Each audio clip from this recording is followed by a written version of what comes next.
Hello everyone, my name is Pastel Wave, and I am here with my first ever Let's Play, and today we're doing Stein's Gate.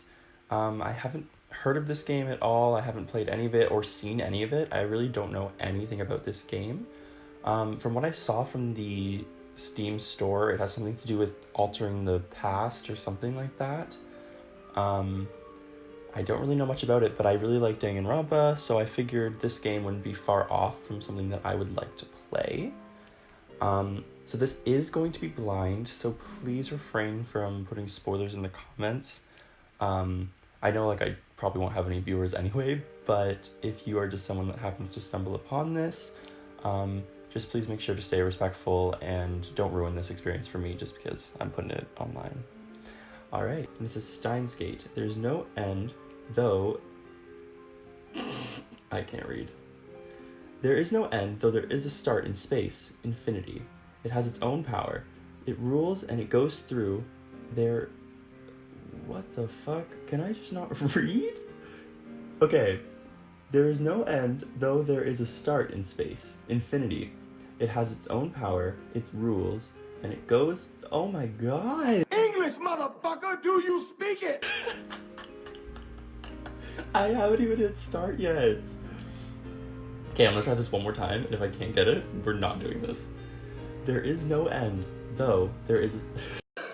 Please call for help. For fuck's sake. I'm sure it's something very important to the story. I don't care, I can't read it. We're just gonna start. Alright, so jumping in. Everything is coincidence. But even coincidence is part of fate's design. I can't read. I'm not losing it. I'm perfectly sane. What I speak now is the absolute truth, not some childish fantasy.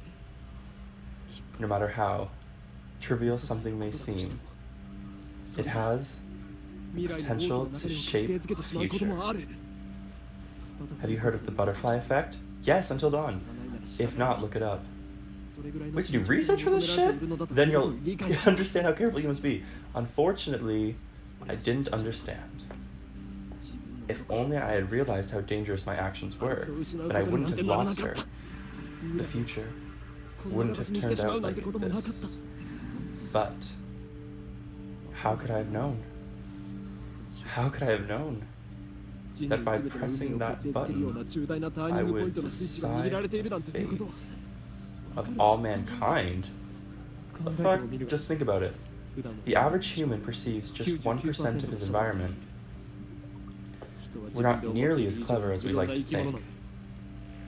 We go about our lives oblivious to a million different things that happen around us every day, even when something catches our eye. Our brain forgets it at a moment later. I want to tell the me back then, don't do anything careless.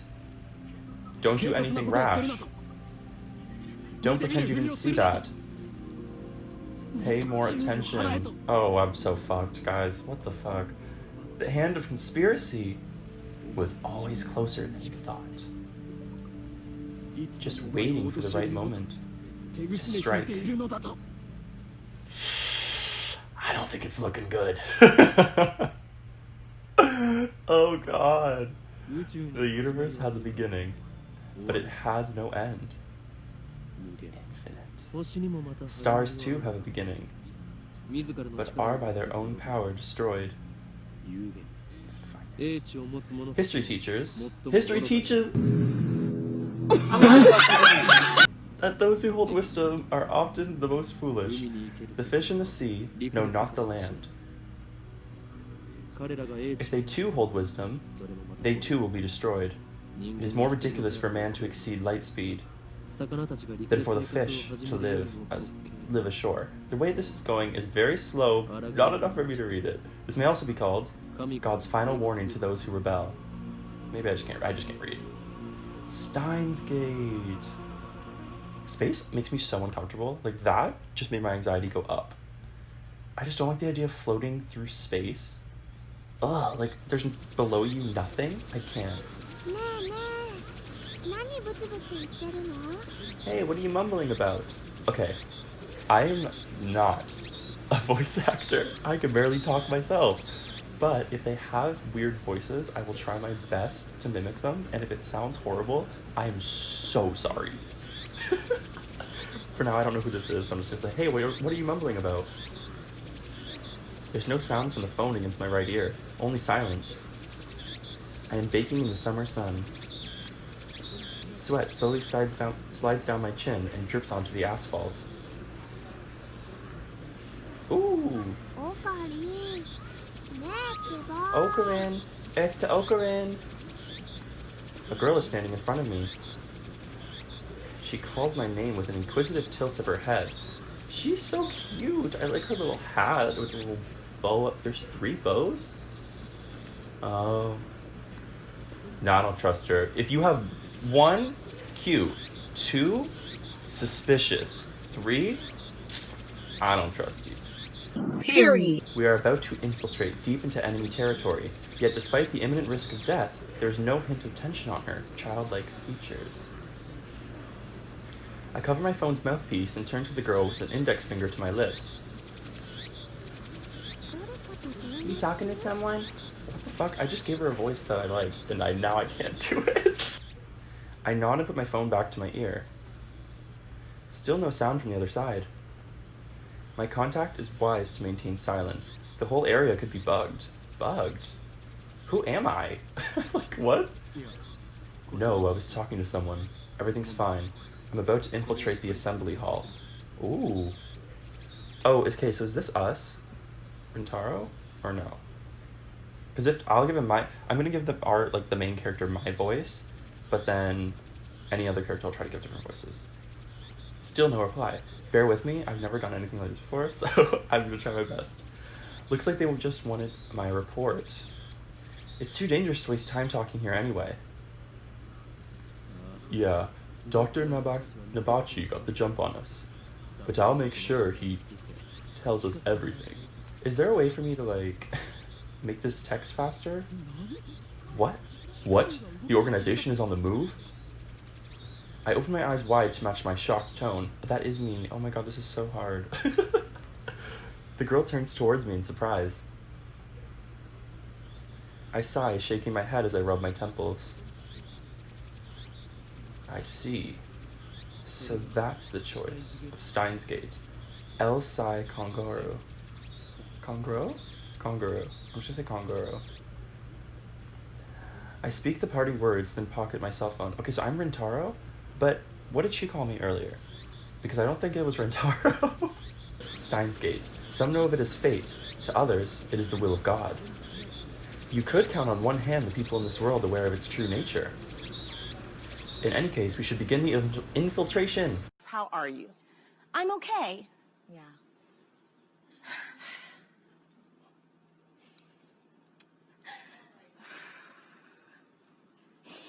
Sorry. I advance forward to Radikan, which is just across the street from the train station. Forgive me, I'm not good with these Japanese names. I am learning though. I know all the Danganronpa names, I can say those, but it's when it's new names and I'm not used to seeing them, obviously it's going to be a little bit. If you guys know the right pronunciation of them though, please put it in the comments just so I can know, because it's embarrassing for me to say their name wrong. Of course, this is enemy territory. I can't just stride through the front door like an average person. Who am I? What? I bypass the elevators and escalators and head to the 8th floor by the stairwell. But I only make it to the 7th floor before I have to stop and rest. Am I out of shape? Who are you looking? Who are you? Who was that on the phone? The girl, Shina Mayuri, immediately resumes our conversation. She followed me all the way here and she isn't even short of breath. I, on the other hand, am gasping for air with my hands on my knees. Who would have thought an 8-story building would be so tall? I turn to Mayuri, I'll get used to it, while wiping the sweat off my brow. If I told you, I'd have to kill you. Oh, wow. Thanks, Okarin. Mayuri smiles happily and doesn't pry any further. As always, she's quick to understand my position. So do I know her or not? Because... Okay. Never mind. I'm stupid. Okay, here we go.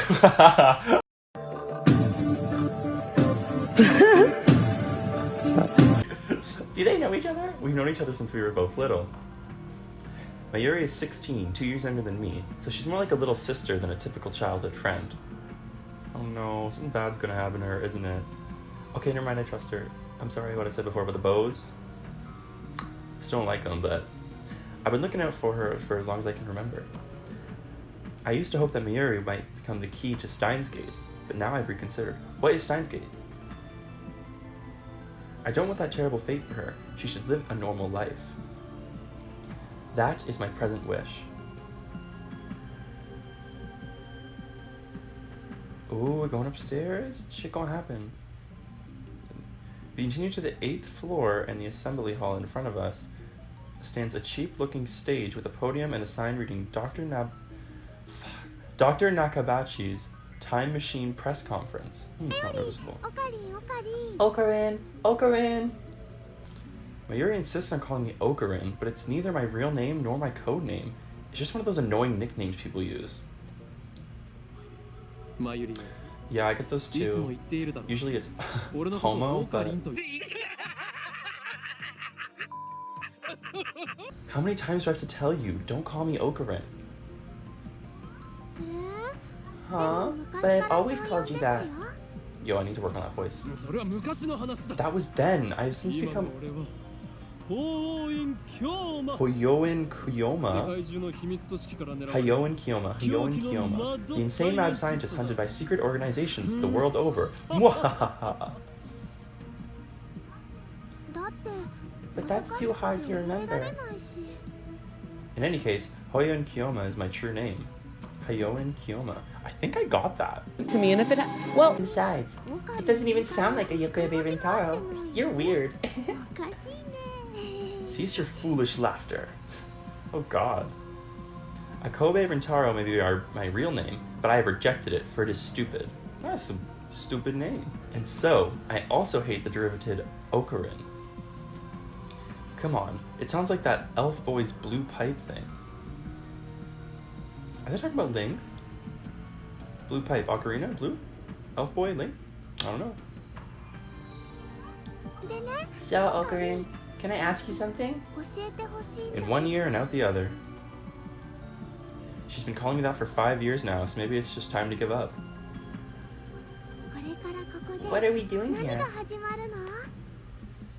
Wait, you followed me here without knowing why? Yep. She nods without dropping her smile. We're here for Dr. Nakabachi's press conference. Oh, we're just here to watch the press conference? I thought we were going to infiltrate. We're standing in the assembly hall on the 8th floor of Radicon. It is here that the conference will be held. Why isn't anybody else here yet? Are we just, like, fashionably early? I don't think you could be fashionably early for anything. Dr. Nakabachi is an inventor. He appears on TV from time to time and has a few patents under his belt, but mostly he is treated as a curiosity?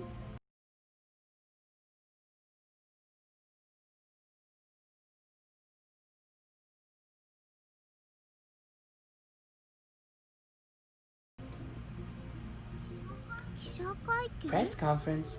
But where are the reporters? Mary's right. Her voice has not stayed the same this whole time. I'll get one for her. I've scanned the entire hall, but there's no one who looks like a reputable reporter or cameraman. There are only about 10 of us standing in the hall, including me. Oh, so there are people here. Considering Nakabachi's moderate media presence and the fact that he claims to have invented a time machine, I would have expected more. Could this be the organization working its twisted influence? I twist my lips into a sneer. I thought that Nakabachi was like me, a scientist fighting to overthrow the organization. Ooh, the organization. Well, this press conference suggests other motives at work. The enemy won't miss this chance. I prefer not to get wrapped up in this mess. Nevertheless, I'm interested in what he has to say. That's why I'm here, blowing an afternoon of my precious summer holiday. Mayuri ponders my utterance for a while before finally turning her head. You wrapped something? Is it his birthday too? I let out a sigh. Mayuri is known to not only make bad jokes, but to laugh at them too. I have been doing that this entire time. So girl, I get you. I like her now.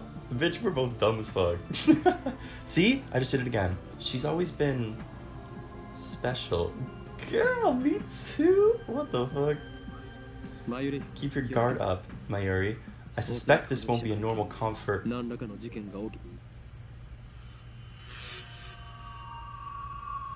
didn't even finish my sentence. Are we under attack? Are they trying to fry our brains with electromagnetic waves? Oh, what the fuck?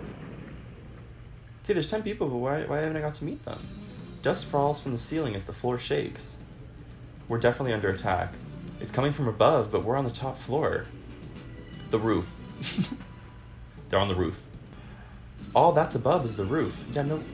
Okay. No shit. An earthquake? Is it magnitude 2?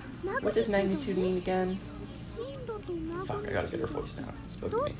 No time to deal with Mayuri's confusion. Something's not right about this. I bolt out of the conference hall and run up the stairs to the roof, ignoring the no trespassing signs in my way.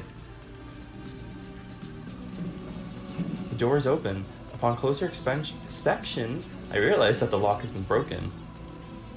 I open the door and see a billowing cloud of black smoke. That does not look like black smoke. That looks like fireflies mixed with sparkles.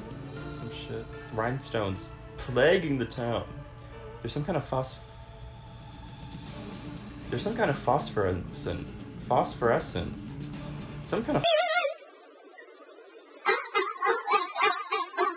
phosphorescent dust. There's some kind of phosphorescent dust sparkling in the air. That was beautiful. You did such a good job of expressing yourself. An explosion? Oh no. I can't believe it. Was there really an explosion? My heart is racing. Damn, I don't know what to do. Should I run away? But why an explosion? Terrorists? No, that doesn't fit. I mean, how do you explain that? Ooh, that hurt my eyes. Sorry, just so you guys know, I'm playing in my basement in the dark. Just because I wanted to get into it, you know? What the? A strange machine is sitting in the middle of the roof. It's huge, maybe 3 meters tall, and looks kind of like a satellite. That was from the beginning, right? Did that thing just cause the shaking just now? So it must have landed on the roof. Who put it here? Was it Dr. Nakabachi? Is this part of his presentation? Impossible. Even if that were the case, how the hell would he get it up here? He lands it on the roof! My head is bursting with questions. As I search for the courage to approach the machine, a throng of reporters and building staff bursts onto the rooftop. They look just as confused as I am. Please stay back, everybody! And then, a woman who I assume is a staff member appears to wave us back. The press conference will proceed as scheduled. Can't speak. Is she trying to hide something? Her response was unusually quick, almost like she's trying to keep me away from that device. I've got a nose for conspiracies, and this stinks of a cover-up. What are they hiding? What was that explosion? I want to know, but I shouldn't risk getting any closer. Ooh. I turn and leave. But not because I'm scared or anything like that. Liar!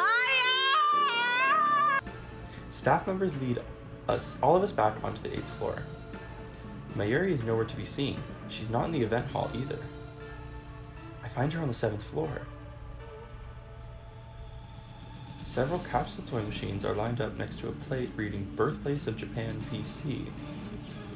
She's gazing upon them with a wistful look. I breathe a sigh of relief, then take out my phone.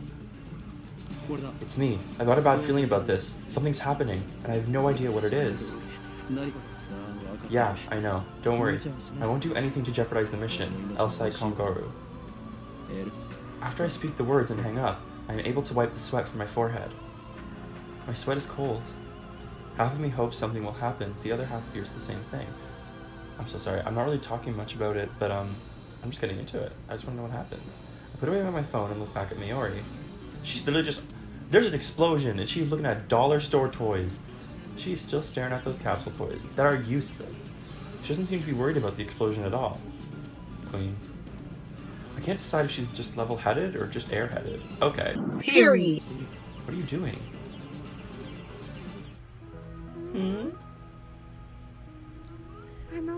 Well, I really want an Upa.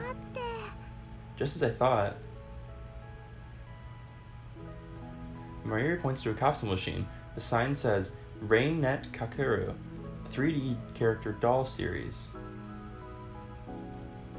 Rainnet Kakeru is a popular anime series with its own card game spin-off, Rainnet Access Battlers. They even hold international tournaments. Upa is the series' mascot character. It resembles an elliptical egg with limbs sticking out, like some kind of deformed dog. It's what they call an ugly cute character. Me?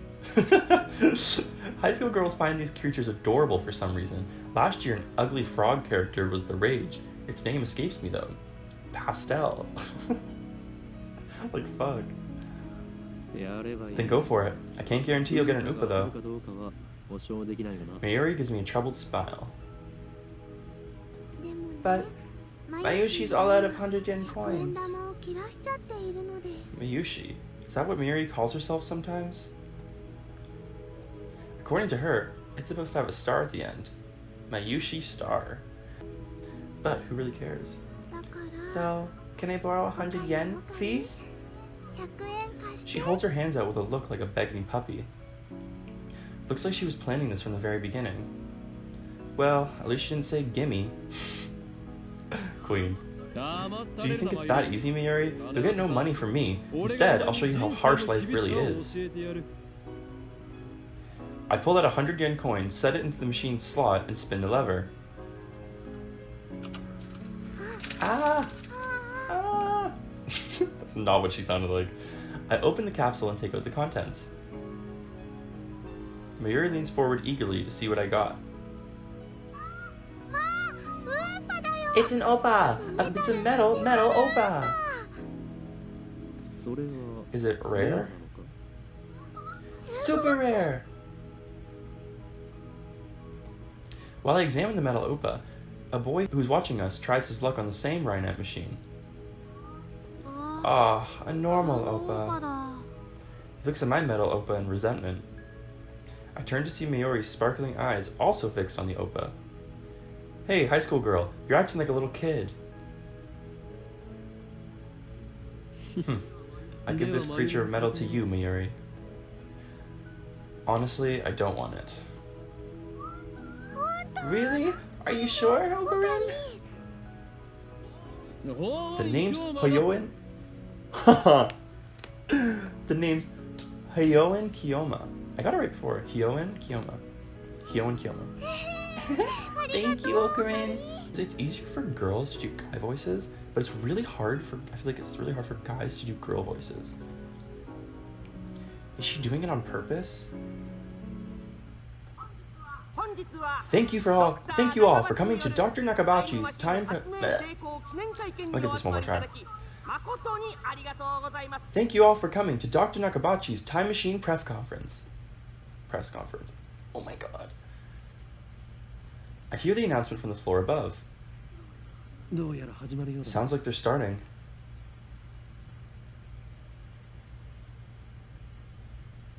I head to the stairs, but Mayuri doesn't follow. Why not? Let's go, Mayuri. Just a sec. I gotta write my name. She's preoccupied with the metal Opa. I go on ahead. No, don't leave her down there. Oh my god, I feel sick. Without further ado, I am pleased to introduce the inventor, Dr. Nakabachi. Please welcome him with a big round of applause. The claps. That literally sounded like a cat lady going.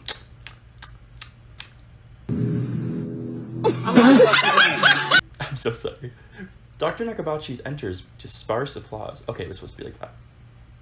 He walks up to the podium He's already wearing a frown. For some reason, I can feel his irritation from here. I am Dr. Nakabachi. Thank you all for coming. Nakabachi takes up the microphone and begins to speak, his voice brimming with confidence. Now then, ladies and gentlemen, allow me to begin with my theory of time travel, the greatest scientific breakthrough of the century. Yeah, I got his voice down. Did he really build a time machine? Mayuri appears after writing her name on the metal oppa. She's a bit late, in more ways than one. What did she think a time machine presentation would be about? I take another look around the room. Man, sit down in the middle row. There are about 20 people now, including us, but still no media presence to speak of. This is weird. So, is this the true extent of Dr. Nakabachi's fame? No one believes that he invented a time machine. He was interested in what he had to say, true, but my expectations were no higher than the rest of the onlookers. And a good thing they weren't. As he proceeds to explain his time machine design, my curiosity quickly turns to disappointment, then anger. Doctor! My roar silences Nakabachi and draws the eye of every person in the room. Do you take us for fools? Who the hell are you? Who the hell am I? Someone who knows you for a fraud, that's who. Oh shit. You stole your theory from John Titor. Titor? And you call yourself an inventor? Someone throw this man out. You're the one who we should throw out, Doctor. Have you no shame? You have no right to call yourself an inventor. Shut your mouth, you little pest. Just then, someone grabs my arm from behind. Quite convinced it's an official here to throw me out, I turn around and glare him down. Unhand me, you... Huh? Oh? It's a girl about my age. Her intense stare seems to challenge me. I take a step back. Oh, I like her. Her face is somehow familiar. Where have I seen her before? Oh. Ah! We haven't met, but I know her face. It's Maki's Kirisu. A few days ago, my friend Daru showed me a magazine article titled Girl Genius Gives Lecture in Akipara. The article was about a 17-year-old girl who had just graduated from an American university. Her thesis was even published in a major scientific journal. Girl Genius, Maki's Kirisu. I recognize this stubborn-looking girl from her photograph. She's even wearing the exact same scowl. What business could such a genius have with me? She takes a quick look around the room, then turns back to me with a stern expression. Could you come with me for a moment? What's with the attitude? She's obviously not staff, and there's no way the Maki's Kirisu would be working with someone like Dr. Nakabachi. Which means, no. You're with the organization? Huh? Wait.